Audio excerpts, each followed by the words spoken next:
yewe ibi biragayitse, umuntu akambara ibibote byacitse kugira ngo akomeze kuba hasi batazamushyira mu cyiciro cya mituweli kirengeje kandi afite amafaranga menshi yanga kuyagaragaza. Umuntu akanga kubaka inzu ye neza agahera mu ihema kugira ngo batazamushyira mu cyiciro cya mituweli arakomeza kuba hasi. Umuntu akanga gukaraba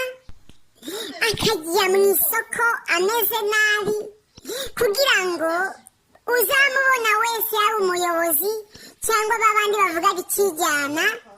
bakumva yuko ari hasi y'abandi kandi afite amafaranga menshi.